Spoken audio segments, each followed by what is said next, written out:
out a moment. When they see you down, there's no they love and all that. Y'all already know what it is, man. It's Jay Williams, Let's Live Life. We're back in this bitch, man. Let's run it. Absolutely appreciate you coming through, man. All right, so my dad killed a man before I was born, and my mom wasn't in the scene yet. He went off to prison. He comes out, and it's this, what I'm about to say, it's crazy, man. He ends up, savage type shit. He goes and tracks down the wife of the man that he killed. And ends up having kids with her. Like just on some your family type stuff, some you know what I Viking mean? shit. Like, cause these two families are beefing. Right. And to really like, Hatfield, some like, yo, McCoys I'm type shit. breed into your family. Some Viking shit. So then he had made some kids with her or whatever, and then he met my mom. Wow. So he caught this body, so we end up dipping because the beef got bad. Like they was beefing behind him killing this man. Right. He's out of prison now. He's done bred into the family, so the beef is like escalated. Like the night everything happened, people got shot. My uncle lost his leg from a 12 gauge blast. Pops got hit 3 times with a buckshot. Like, it was a bad night. So nowadays he met my mom. She's pregnant, she's about to have me, and the beef is escalating to the point that it's about to go back to gunfire. They've been fighting, they've been stabbing, all this has continued after the prison trip. So it's like, we gotta get out. And at that point, I was born in Richmond, Virginia, and it was maybe 2 weeks, and it was like, we gotta go. So we dipped from there to Charlotte, North Carolina. And from there, we just bounced around, man. We were poor, just like any other person, you know what I mean? Like, we grew up on sugar water, Kool-Aid, banana sandwiches, like, whatever, you know, government cheese. Peanut butter, School banana, took care of the lucky. clothing and Christmases. They showed the boxes of food on Thanksgiving. You know, the whole, and we couldn't really like make it from lease to lease without not paying the bills. So every year we moved. So we did our tour of like North Carolina, Charlotte, Henderson, just different places. And then at 12, it's hard. You know, How many of y'all? Like Roman. I got 3 siblings, man. I got a brother and 2 sisters. And but you could never really like, you get close to somebody, you make a homeboy. And when your parents say move, 7, 8 years old, you don't got a choice, you just move. There's times we moved and we left the dog chained up outside because he couldn't go. Right. Damn. You know what I mean? There's times we moved and left like majority of our stuff. So then I'm like 7 and my pops gets into some shit again. And he comes in one night and he's like, pack everything, get in the truck now. Like whatever if you can't grab it in the next 30 seconds, it gets left, right? So I'm 7, I grabbed this teddy bear I had, right? My mom, and much love to my mom, man. She has that teddy bear to this day. I grabbed this teddy bear, and that was the only thing I knew to grab. I'm a kid. I didn't grab no clothes. That teddy bear was like that was like my friend. Right. You know what I mean? That was the one thing that through all the moves That's how young with you me. were, bro. Wow. That bear meant something to me. And I actually found that bear in the trash. And I was like, damn, he's like me. He's in the trash. He's in the gutter. Throwaway. Like, he was throwaway. But I was a little kid. Yeah. And my mom has it in the closet, man. So I took this bear, and what I didn't know is that my pops had hit a lick that night. And he hit a serious lick. And he's dead now, so I can speak on it. But he hit a serious lick, and we left there. And I guess he already, like, we bounced around for a few days, and then we drove down this gravel driveway to this big-ass house, which was new to me. No neighbors, no gunshots, none of that. What the fuck is going on right now, you know what I mean? But, like I said, he hit a lick, so then the feds got involved. They start getting his name's popping up, so we wouldn't be there for about 6, 7 months, and it was the same thing. Grab everything you grab and let's go. We had 2 Rottweilers, we left them chained up out back, don't know what happened to them. And once again, I grabbed that teddy bear. And that was life, man, until the age of 12, right before I turned, it was around 12, he got into a shootout. And I've talked about this on my channel, man. He gets into this big ass shootout, and it's with him and somebody he grew up with. And I actually beat the dude's son up, which started the whole beef. But him and this dude, Joe, they grew up together, man. Like, they known each other since teen. But then, like, they got money together, and I had a little sister, and my pops and him was real close. But his son put his hands on my sister. And when he did, I drug his ass, you know what I mean? And I drug him in front of his father with my father standing there. My father screaming, stop, stop, stop. But I mean, you trained me to do this. It's my sister, he hit her with a backpack, the zipper cutter. This was on a school bus, so I dragged him, bom, bom, bom, bom, bom. And then, because I didn't stop, my dad pulls me off of the other dude's son and beats my ass, like, you know, puts fist on me, kind of to show his homeboy, like, I'm sorry.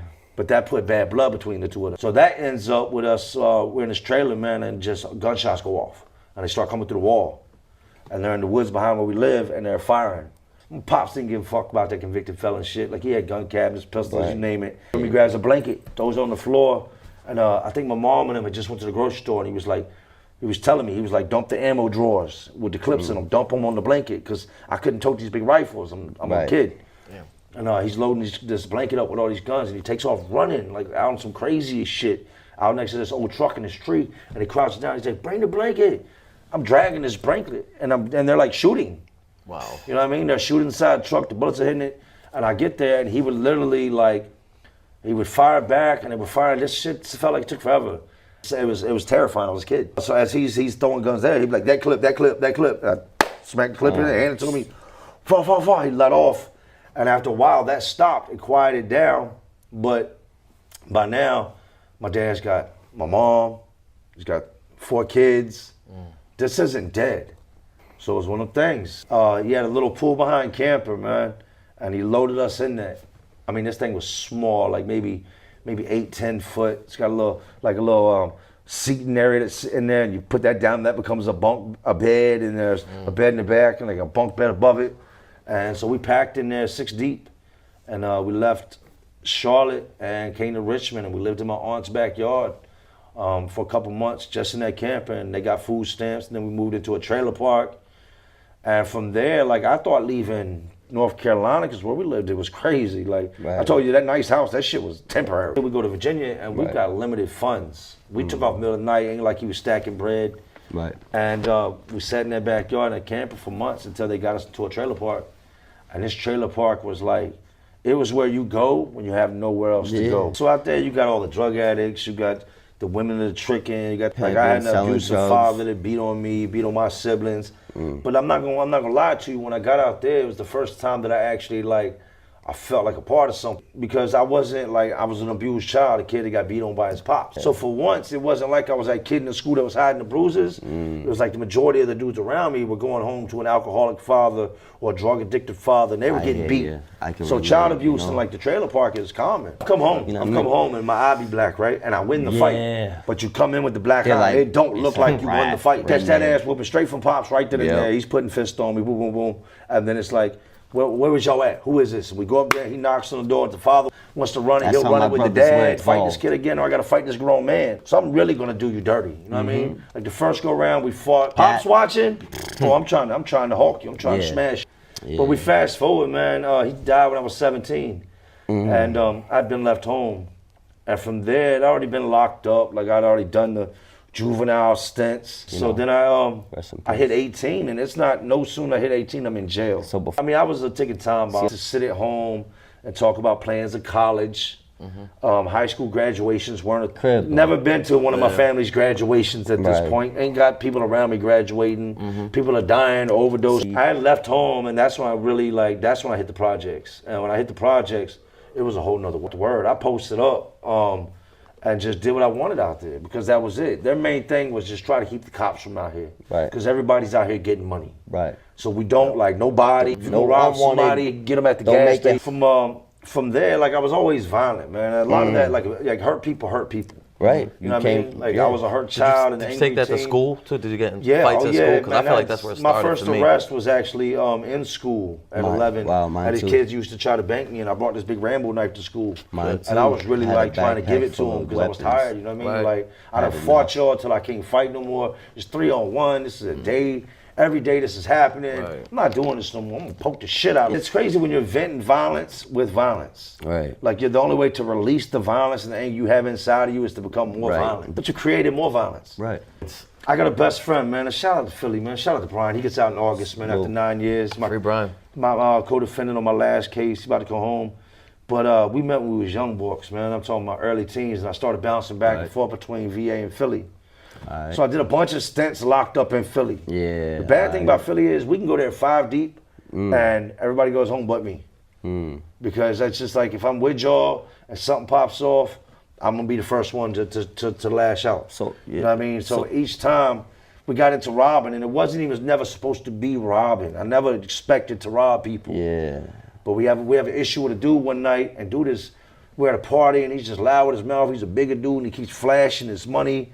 We're young boys, we're out here with not a lot of money. You know what I mean? And this dude has pulled out a knot. He's done it several times. And one of my people, they got a problem with him. So I'm like, get him outside. Get him away from the party and towards the alley. Because there's an alley right between where he lives at. And so I'm not. I mean, I'm talking about the money now because looking back on, it, I think that planted the seed. Right. And I already wanted to do it just because I'm new out Philly. I want to put, get my name out here. We hurt dude, we devastated dude, and when his pockets had come out, it's over $8,000. It's almost $9,000 split 3 ways. So from there, that's where it hopped off. I said, you know what? I'm out here selling wet, boat, coke, crack, whatever's popping off out here, I'm gonna go get it. Right. If this is a block where they want wet, then I'm gonna go get wet. If they want pills, I'm gonna get pills. Right. I'm always gonna stay with Tree because that's just And the you already got universal. some But that robbing going thing on. is like that instant gratification, that all 100% profit. yeah. It's It was different the- because when you hustling, you got to kind of put the work in. You It's do. like any But the legal robbery is hustle, just but like when you a rob come up, somebody, talk And there's come an up. adrenaline rush that comes from it, like after it's all over. I'm not boasting, man. Nah. Do not go rob nobody. Yeah, we ain't looking to Fucking hands glorify none of yourself, that like, shit. Don't be robbing people. That shit ain't This cool. is how you end up in trouble. This is how I ended up in prison. Right. Like, so understand So that. Everything well, we I'm got to talking say about- this to see how far you have come in life. Yeah. Now. So we got to go So there with it. I go through all these different, like I catch a robbery case out in Philly in '99. I got 11 and a half to 23. It was 11 and a half to 23 months. I did that. I come home, and man, I'm not out long. I hadn't talked to any counselors. Jail doesn't do anything for you but lock you up. County, that was CFCF, place called Kieran Flom Hold Off State Road in Philly. Gotcha. I didn't have enough time to get sent off to like Greatersford or all these different places they got. So I sat there, but this place is fucking savage. When I mean it's savage, you got dudes like praying to go to prison. Like, yo, when's the bus coming? Get me out of here. This place is like, it's like that. So I wouldn't be out long, and the arrests just kept coming. And at first I felt like Gotti because I kept spanking cases. Man, you might beat the case, but when you go back in front of that judge, It don't look even right. if you beat it, he sees it. Yeah, it's He not a sees good the look. arrest record. Yeah, it adds up. And you would take these cases to trial and Yeah, beat it, or take like it to to the get hoop. Fighting dismissals? Take it I'm out to the fighting hoop, them. go to the hoop. I'm fighting them. We're gonna fight. It's my life right here. Earn that. You know what I mean? Like I'm fighting them, and then to take them to trial, them lawyers will try to get you on the stand, and I got homeboys, like, so that puts me in a position where I gotta talk, and I could possibly jam somebody up Right. around me. You know what I mean? This is so the last thing you look, wanna do. No, yeah. So we're gonna take it. I ain't got nothing to say. Right. I let my lawyer do all the speaking. That's what you're paid for. Right. My first bid, like good bid, was in Philly. Started doing time in Virginia. It's run by gangs. Right. Like when you come in, they're on some get down and lay down type shit. Like you hear do so whoop, like they throwing it up, and you got the crib homies, you got GDs, you just got the MS-13s. Philly was way different. Philly we click up by neighborhoods. Where you from? That's where it is. All right, how it that's is out not. here. That's. I mean, and it's kind of. Virginia does have that thing where if you're Right. Richmond, you click up with Right, Richmond. right. That's more or Your less if you ain't cities is- gang affiliated. right. You go with your neighborhood. Right. But I come in and it's like it's gangland. Like, you would never think a place like when I thought of Virginia, like prior to even moving there, I was thinking trees and cows and like old farmhouses. Nah, it's every city's got its city. You know what I mean? But getting locked up in Virginia was it was different. I couldn't get down with it, man. Right. I'd been, and I think I'm gonna be real. I think a lot of it goes back to my childhood. I didn't have an Lone older wolf. brother. I never had Lone nobody to wolf. fight for me. Right. I never had nobody to run to. You know Lone what I wolf mean? I had to mentality. take care of it myself. So at 24, I got locked up at 24, came out at almost, I came out at 34. So I missed half my 20s, half my 30s. I went in at 24 years old, came out at 34. With, I don't know, probably 12, small bids in between there. God knows how many incarcerations. Right. And I just couldn't see it. I'm like, I can't see at this point in the game joining a bunch of people to handle my business. Right. Even when I knew at times that it would make my time easier if I did it, I needed to I came in solo, I'm leaving out dolo. I'm not joining no gang, man. And I understand why people do Right. it. So I'm not knocking it either. You know what I mean? Right. If that's your thing, that's your thing. It just wasn't mine. I never had nobody. To each his own. So I'm gonna continue to rock like that. Right. Get how you live. Yeah, like you You probably had you get abandonment the- issues too. You yeah, know what I mean? I wasn't, You know? and that's another thing. I'm used to just bouncing around, not getting close to people. So the idea There's of like trust issues. There's having all a kinds family of, out of homeboys and stuff was crazy to me. Right. Especially you watching dudes like get stabbed, like me and you might be talking, and then they say, boom, boom, boom, something happens, you get shipped, and I never see you again. Yeah. You got a life sentence. I got 10 years. I'm never gonna see you again. I seen a beefing with dude each do other, and something it's he like- shouldn't have done one time, and the same dudes he used to walk, smoke with, joke with, Every kick with, day. share the phone with, make meals with. They got into a situation where I see them dudes and they had him in the back of the stairwell. And these are dudes that if you, like to the naked eye, you would think they're like brothers. These dudes are close. I've watched them fight back to back for each other. Like, they're going to sell to grab a pickle. He's going to grab this. They're mealing up together. He's, hey, Mom, make it 3-way for my homeboy real quick. Passing the phone. Right. And then something very petty popped off to where they had him in the back and they were beating him. And that same dude that he was making meals with has now got him pushed against the wall and stabbing him with a knife. Right. It doesn't see, I don't see where, like, I know what my issues are. So now when I join with them, I got a whole new set of laws. A bunch of issues. I got a whole, now whatever issues y'all got are my issues. Right. So I've multiplied it. For every person in this gang that might cause some big problem here, I've now got to deal with that as well. I'd rather just deal with Jay's problem. I found a couple dudes, man, that I knew, like my homeboy Jake McQuino, he's down on a 36-year sentence. He's been down 22 years. Working on trying to get him out with the help of Chad Mark. Shout out to Chad Mark. Y'all make sure, check out Chad Mark's brother, Razor Wire. Right there. We did time in detention together, man. We went to high school together. And he walks in the cell one day. This is a guy I used to, you know what I mean? We was showering together. We didn't have pubes yet. Right. We was children. Right. And they're like locked up with sharing bars of soap, and he ends up being my cellmate as a man. I would get dudes that I knew I could trust. Like, I didn't need a gang, but you give me 2-3 solid homeboys I know will rock out. Yep. And we ain't claiming enough, we ain't doing nothing. I mean, I'll take 3 quarters over 75 pennies every day. That's what I'm saying. I hear you. So that was it, man. I got through my time, finished that off, and something had to really change. For anybody watching, man, they asked me how I was able to do it. You have to really want to change. I got sick. Like, I talked to my son on the phone, and this bothered me. I ain't gonna lie, man. My son said, I was probably about 4 years to come home. And he said, man, we was in school and they put the popcorn string up, like to count down the days for Christmas. So you like put a string up and you put 25 pieces of popcorn on it. And he's like, I'm gonna put one in my bedroom for when you come home. And I'm thinking at this point, I still got thousands of days to do. That's a lot of popcorn. That's what I told him. I said, that's a lot of popcorn. I said, don't do that, don't do that. He was like, no, my grandma primarily raised him. He's like, my grandma's gonna give me some popcorn, I'm gonna get a string. And I was like, don't do that. Because as a young man, as a young child, he was probably, I don't know, maybe 8, 9 years old. Yeah. He didn't comprehend how much time I had. Coming up. Not even if I don't add time to it, by the time he's finished hanging that popcorn up, he's gonna feel beat. Right. He's gonna be like, my dad's never kidding him, man. And I started putting other people first, man. I started going to counseling. I started talking to a therapist, and we got into my childhood because I didn't know what was wrong. I was broke. I was broken. So we got into talking with the counselor, talking with the therapist, and we got into just my whole life. And I really opened up for the first time. I'd never talked to nobody. Now I can easily do it because I know how to help somebody else. And once we got into it, like the tears started. And I started focusing on my bad parts, how without thinking I would just lash out at people, and I had no remorse for the people I'd hurt in life. And after we went through that cycle, I got to a point where I was just like, I started to hate everything I used to be. So I've reached out to people since I've been out and said, look, you don't have to accept my apology. I just want you to know I'm sorry. I'm looking out my window, and I've told this story on my channel before, but I'm looking out my window one night, right? And I'm actually thinking, like, I've been here about 8 years. Like, yo, how can I escape? Man, I'm tired. I want to go home. And I see these deer way off in the field, and there's 3 razor wire fences. These deer are out there just living life, just doing what they do whatever they want to do. And I'm like, they have more freedom than I do. Because I'm the wild animal. You got to learn to hate it. I don't care if that's drugs, if that's crime, whatever you were doing in your life that is bad, learn to hate it and you won't do it. Learn not to like whatever you're doing and you'll stop doing it. This time go around, I set up a game. I made a list of things I was gonna do.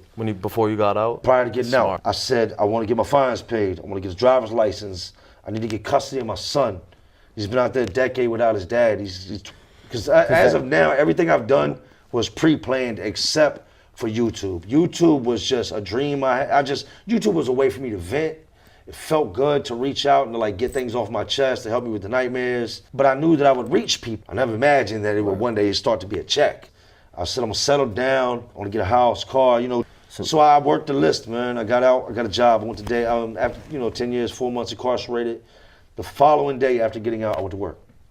And these people just like, they were paying me what they would pay a 16-year-old because I was the ex-con. He took one look at my record and was like, oh, you like to put your hands on people.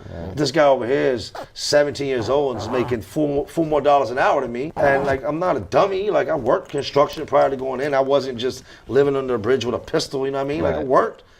So that job didn't work out, and I was out about 8 months when I I dropped my first ad on Craigslist for my company when I got my LLC construction. It took a while for that to pop off. Like I was working, I just didn't know. Like I think a lot of people don't do, like you're not gonna go start a restaurant because you don't know how to run a restaurant. Right. You don't know how much the meat's gonna cost, how much you should charge per plate. You know what I mean? So what I did, man, and I mean, I'm just let it keep it real. I got some investors, people that I was giving them a price for what I was doing the work for, and I would call actual licensed contractors out there to quote the job for me. And then I would call another one out there to quote the job for me. Right, and another one, right? And the guy that's my investor does not know I'm doing this. He just knows I'm charging him whatever I'm charging him. Then I would ask them to break that down for me, how you got that number. Almost like somebody teaching you to cook crack. Yeah, you know what I mean? Break that number down. How did you get that number for this house? Well, we're charging you this much because we charge square foot by this. And I did that with several of them until it gave me kind of a formula of what I should be charging. So it got to a point where, bro, I was going in my rent money to help pay the employee I had. Like, this is supposed to be a job. I'm not making no money.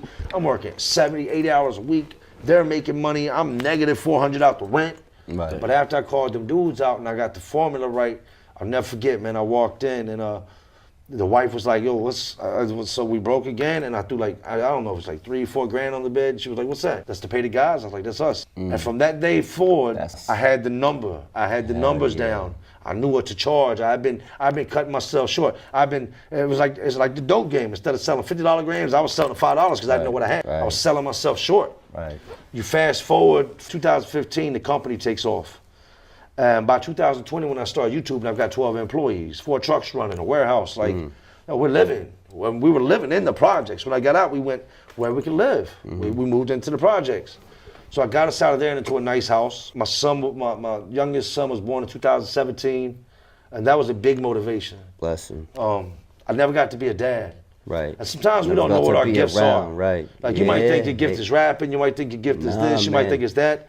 My gift is 1, I have the gift of gab, and 2 is being a father. I never had a bond. I never had anything to come home to. I didn't want to go home. That's the last place I want to go. When all the other kids are in, I'm still walking around outside and the streetlights on. You know what I mean? Like just looking for somebody to play with. I had my son in 2017, and then by now, I've been out of prison over 3 years. You know what I mean? Right at 3 years, I was coming up on that mark when he was born.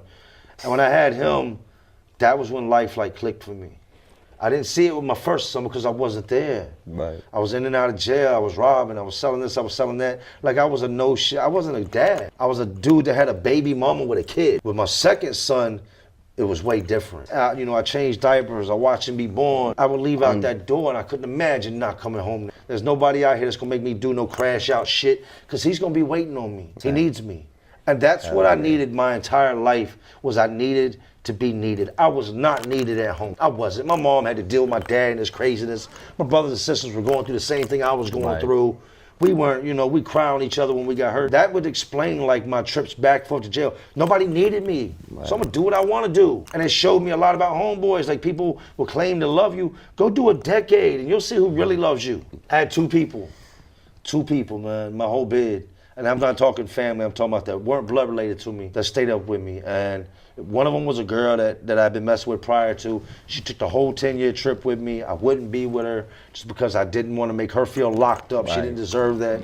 She started messing with drugs right before I got out, so I said, I ain't coming home to that.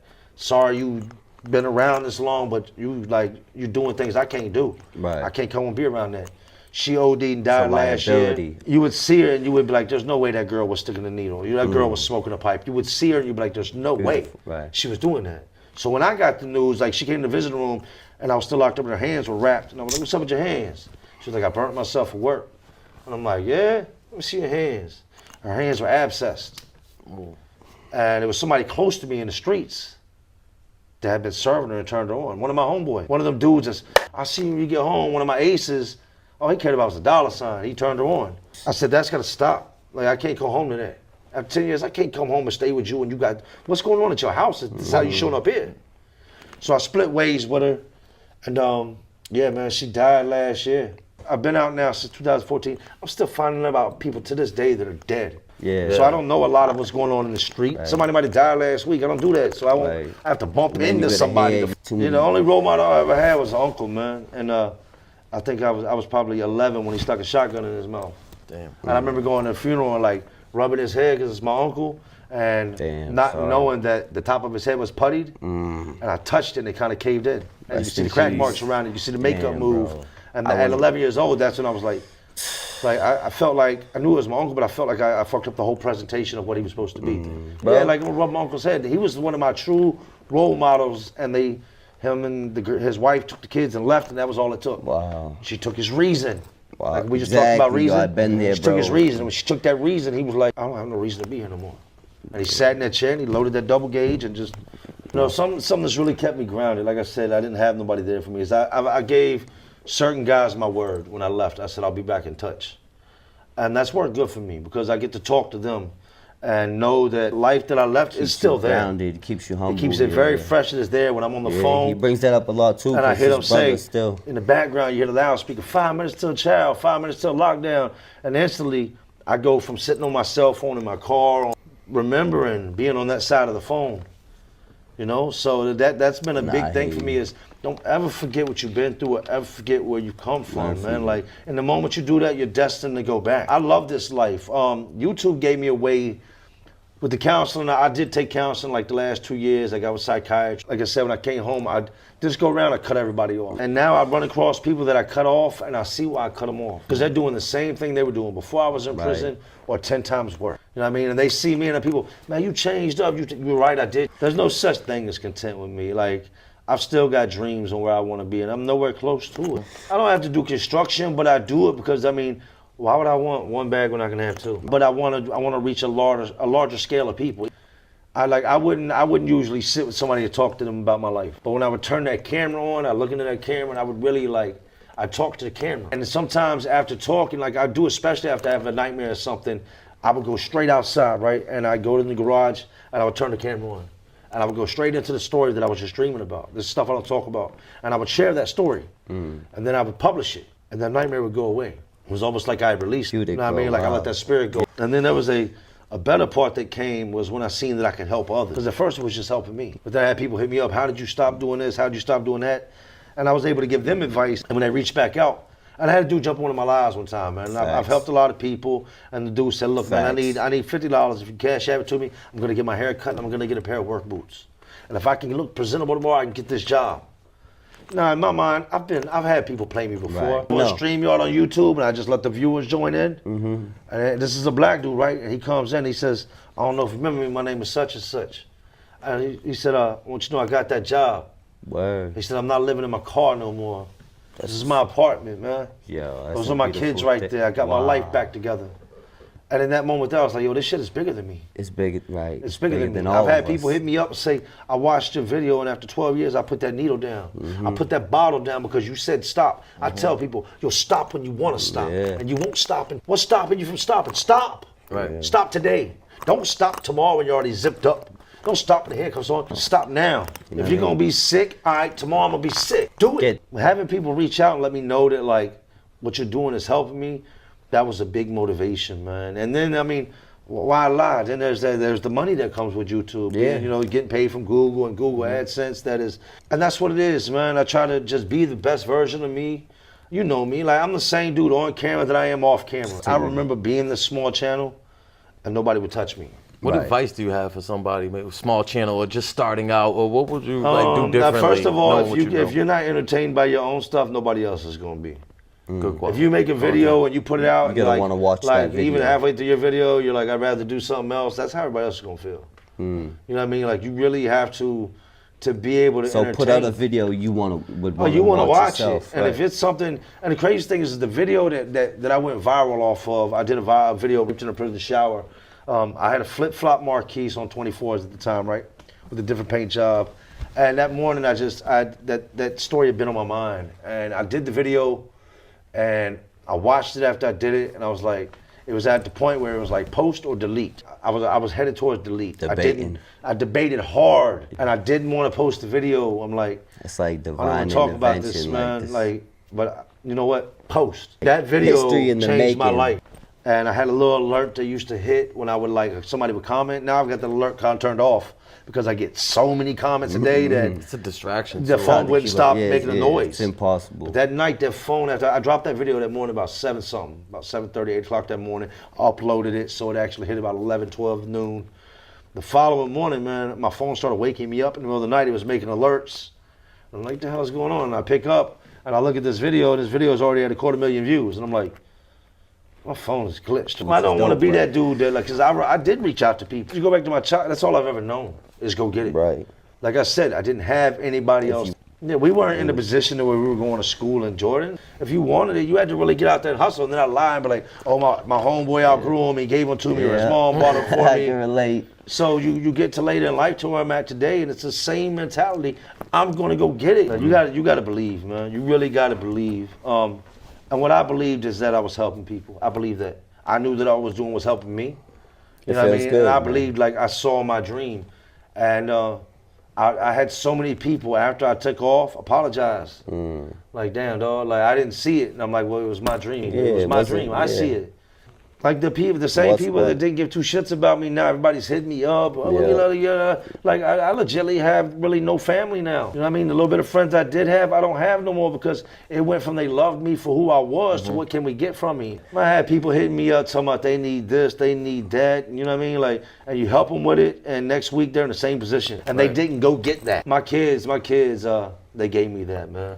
Like when they hug you and they embrace you, you know it's real. You know it's not gonna come when 20 minutes from now, like, hey, can I borrow $1,000? Y'all could be in the back seat of the car, parked in the worst place in the world, your child will hug you and say, I love you. Yeah. And it's real. And that is hard to find out here, man. YouTube was, like I said, it was the gift and the curse. It was gifting. Did it change my life? Absolutely. It changed it, you know, with the money. It changed it with just who I am as a person. YouTube ever cause any strife in their personal life at all? No, there's been times, like in the beginning, man, like some more advice I give people, like once you start getting a whole lot of comments, stay out of the comment section. Yeah. Like in the first That's a hour, big get one. in there, and that's gonna be your core, That's your a big fans. one. Like, I try to keep what happens on YouTube and my family life like completely balance, separated. yeah. When I walk away from the camera, I still gotta do things. I gotta check on this and check on that because it's a job. And like once that camera's turned off and I tell them I'm done, I'm like, all right, let's play. Undivided attention. Yes, That's I'll what get it is. that. Like, Can't it's focus not- on 10 different things Yeah, at I'm not once, gonna but be, let me hold do on, this. hold on. Big facts. No, this is done. Yeah. How long you been out? How long you been out of jail? Prison? I got out July 10th, 2014. Okay. I was established within 2. Yeah. Within 2 years, the construction company come off, like I told you. I started YouTubing in January 2020. That didn't take off until 2021, almost about 14, 15 months later. And it didn't matter that it hadn't taken off. I continued to push. Yeah, when I was in live, I remember doing lives and there would be nobody there. So you've been out, you got established pretty quick. Yeah, well, I mean, I was good. I knew that I was always been good with my hands, man. I took some college courses in there, general maintenance, business management. Like, I utilized the things they actually offered in prison because it was all part of a bigger plan. Yeah. And I didn't just do it and then not do it. I did it and came out and that's what I did. Yeah. I didn't come out and say, all right, I took business management and I took general maintenance, now I'm gonna go out and cook crack. Right. No, I actually had a plan, stuck to the plan, came out and did it. But I YouTubed for almost, I mean, it was like 13, 14 months without anybody being there. And then I told you that video took off and it all changed overnight. Damn. You know, but the biggest thing I can say is I never gave up on what I was doing. And at the same time, even if I was only reaching 3 or 4 people, that was my way of giving back because I had hurt so many, man. People, that's the part that people don't want to talk about is the fact that their decisions really hurt people. Yeah. I hurt people out Legit here. victims that a that lot. didn't He's like, deserve Yes. it too. If you ask my son, like his first memory of me, I was in the hole. I was in there on some crazy shit, and I was in a red jumpsuit. I've been there about a year, so my beard was grown out, my hair had grown out. Like they walked by where they had me sitting there shackled. They walked by the booth I was in, and I was excited to see them. They didn't even recognize me because my beard had grown all up on my face. You know what I mean? I like Castaway. Like they didn't even recognize me. They walked right by me. And I remember I'm sitting there, and I got the black box on.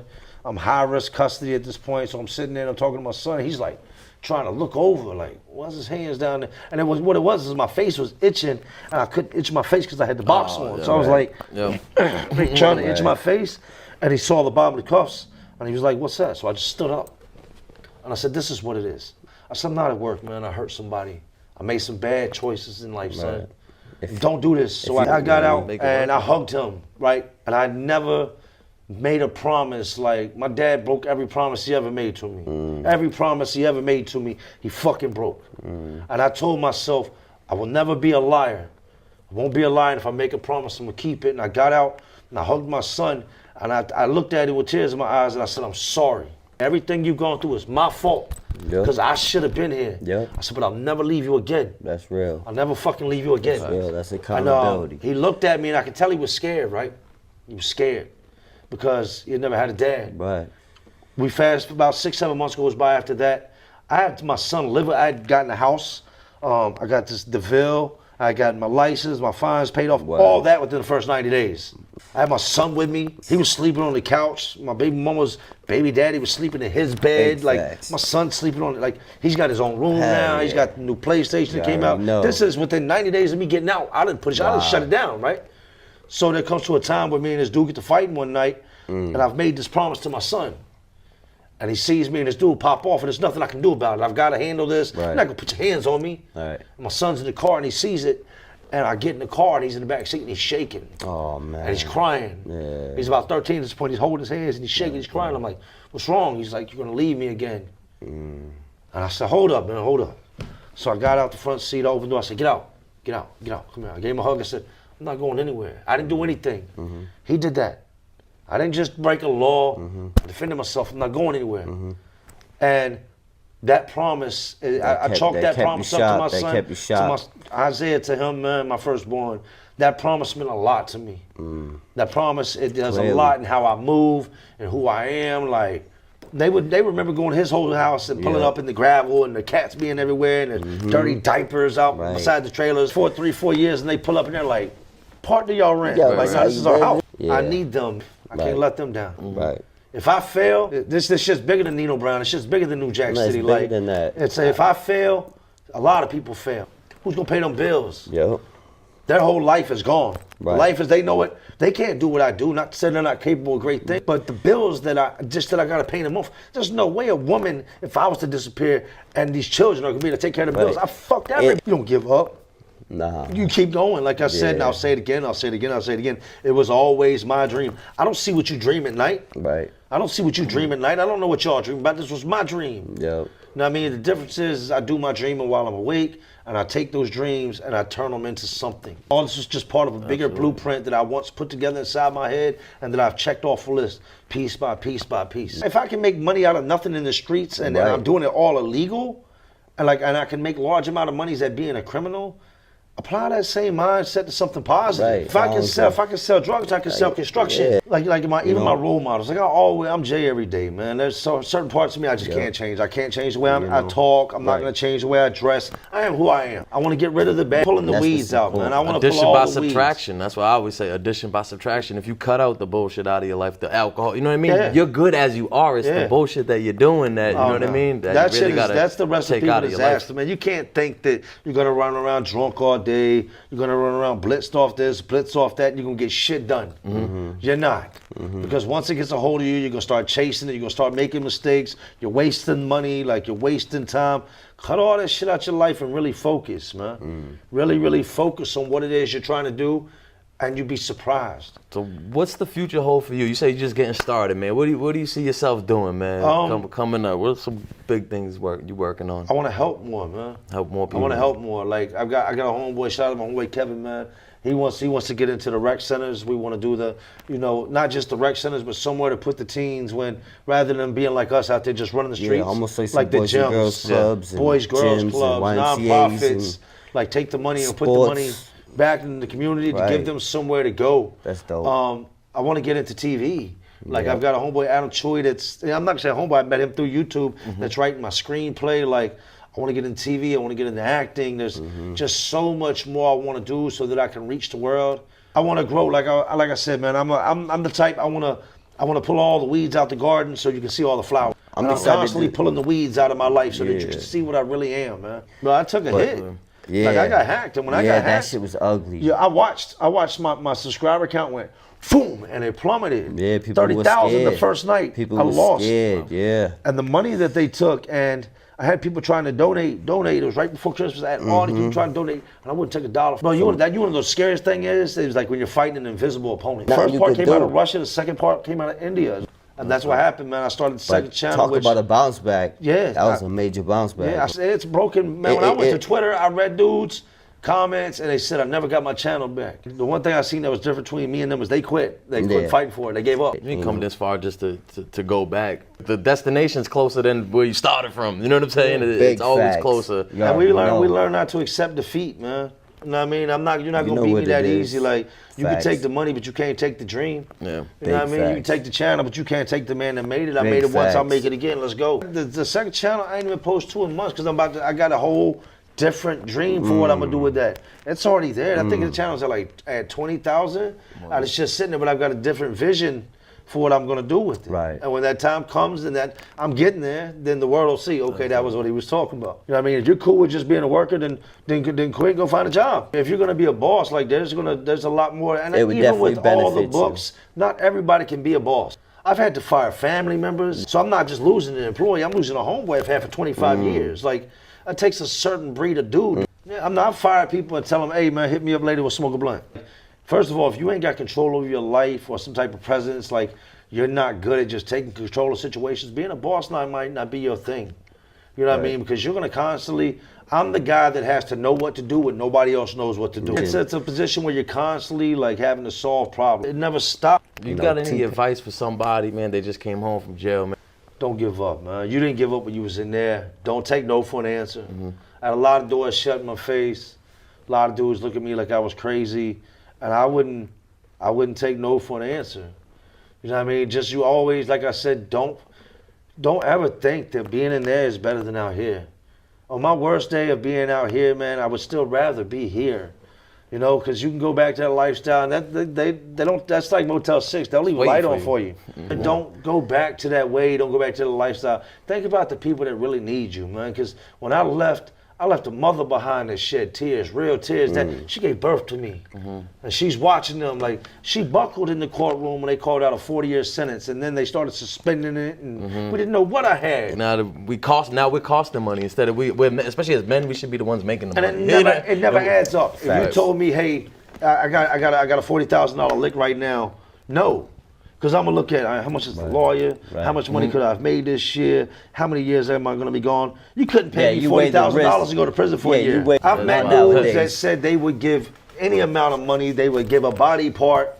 Like I had my son, Jacob Aquino, said, if they walked in here right now, I said, lay your arm out, you can go down. I would say, which one do y'all want? And he meant that shit.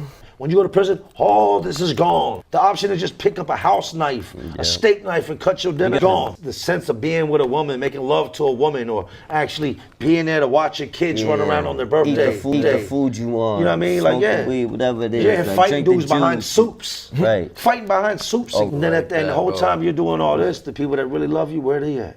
Yep. They're out there. They're out there. Where's your dad at? Oh, he gets out and I don't even know. Stop being so greedy, thinking about yourself. 'Cause every time I stepped on that corner and I sold, I did what I had to do to make money, but I hurt them and I hurt myself because it always led me into something worse. Think I got any of that money these days? No. We got to get ready to wrap this up too. We restricted on time, but any last things, man, you want to add?